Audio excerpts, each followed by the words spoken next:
Tadi kita belajar bahwa Weber berhasil membuktikan teorinya Gerstner. Itu terutama karena dia adalah seorang profesor di bidang doktor. Nyambungnya juga gimana saya kurang ngerti. Tapi ternyata ada hal-hal lain yang menyebabkan perkembangan teori di bidang gelombang ini terus dipelajari. Sebenarnya oceanografi secara keseluruhan. Di kuliah-kuliah awal kita pelajari ada beberapa faktor yang mempengaruhi pesatnya perkembangan ilmu, perkembangan eksplorasi ataupun eksperimen dan riset-riset di bidang hidrooceanografi.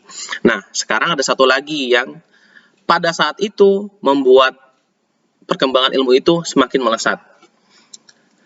Kita lihat dulu ini enjoy, sit back and relax.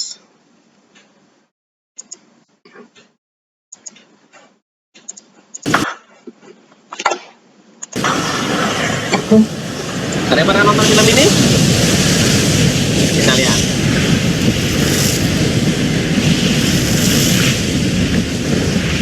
Ini film dari Saving Private Ryan.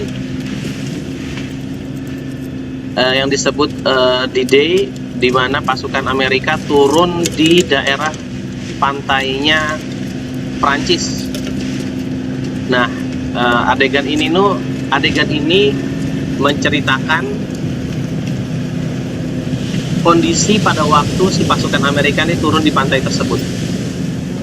Dan ini termasuk salah satu yang katanya sih ya, yang paling realistis menggambarkan tentang situasi perang pada saat itu.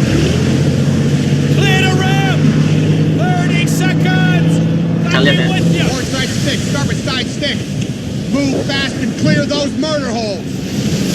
Yang belum nonton, ini film klasik.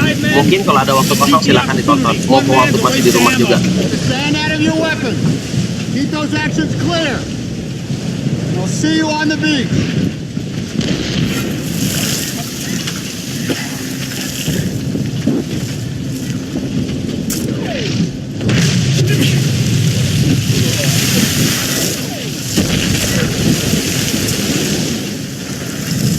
Ketika pasukan ini masuk, jangan salah di pantainya sudah menunggu pasukan waktu ini perang dunia kedua kan, pasukan musuhnya deh. Jadi udah ditunggu, udah tembakan, udah beruntung tembakan mortir, tinggal udah ditembak kena berada.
Kita percepat ya.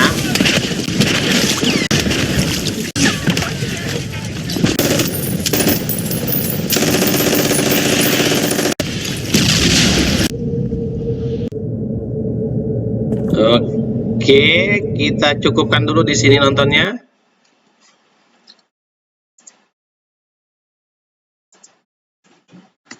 Apa sih yang saya mau kasih tahu? Bahwa salah satu faktor yang mempercepat perkembangan ilmu pengetahuan, terutama teori di bidang gelombang, adalah bahwa pada perang dunia kedua, para jenderal-jenderal itu, pemimpin perang, dia ingin tahu, kita nih mau nyebrang, terutama dari Inggris, nyebrang ke Perancis, dari Amerika kemana gitu.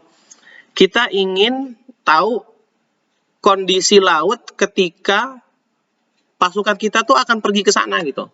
apakah kondisinya tenang, segala macam. Kenapa? Jadi dia bisa mempersiapkan kondisi kapankah yang paling bagus, terus apakah prajuritnya bisa tahan. Kan tadi kan banyak ternyata sisik, itu ngaruh loh, apalagi ketika nyampe langsung ini kondisinya perang yang ketika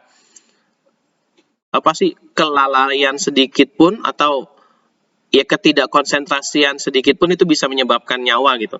Jadi dia ingin tahu sebisa mungkin dapat data nih, bagaimana kondisi di lokasi yang akan kita tuju gitu. Tujuan utamanya ketika waktu perang. Diharapkan dengan kita tahu kondisi di sana, maka kita akan bisa punya kesempatan lebih besar untuk menang, kurang lebih seperti itu. Oleh karena itu, dia kerjasamalah dengan ilmuwan-ilmuwan, salah satunya dengan Harald Sverdrup ini. Pada waktu itu dia di Scripps Institution of Oceanography dia mengeluarkan teori tentang bagaimana sih caranya memprediksi gelombang lewat teori-teori yang ada. Dia bisa memprediksi gelombang pada lokasi tertentu pada waktu tertentu. Inilah salah satu faktor tambahan yang menyebabkan ilmu pengetahuan di bidang hidroceanografi terus naik. Oke. Ini utamanya ya. Jadi mereka tuh mau dari Inggris nyebrang ke Perancis. Oke. Berikutnya yang menyebabkan perkembangan teori gelombang juga kenapa? Karena teknologi makin berkembang.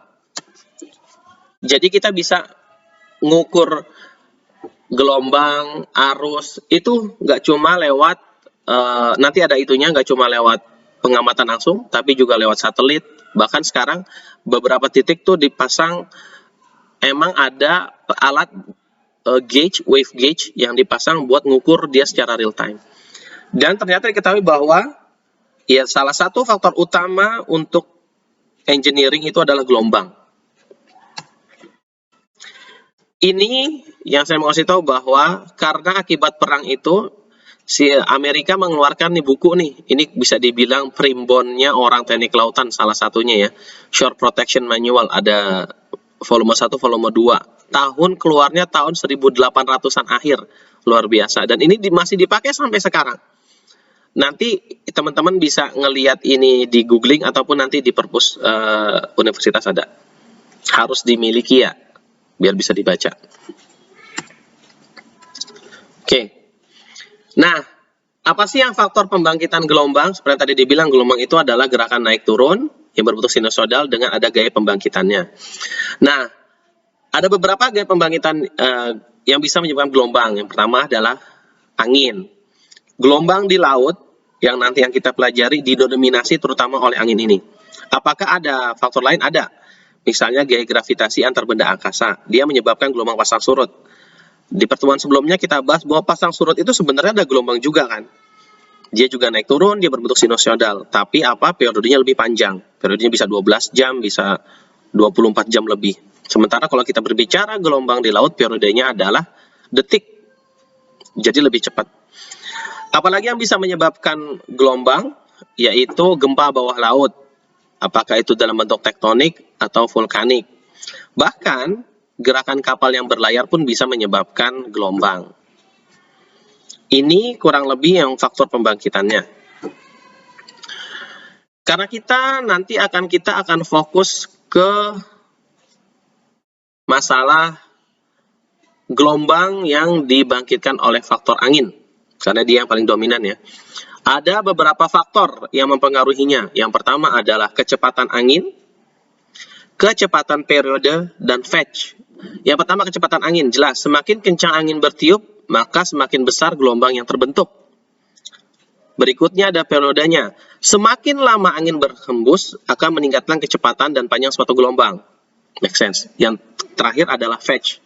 Apakah fetch? Ingat, fetch. Ini sering banget nih, diutarakan. Karena ini hal yang biasa bagi orang kita sebagai engineering di bidang kelautan. Fetch itu adalah jarak tanpa rintangan di mana angin sedang bertiup. Kalau panjang, oke? Jarak tanpa rintangan di mana angin sedang bertiup. Apalagi penjelasan berikutnya, ntar kita lanjutkan di video berikutnya.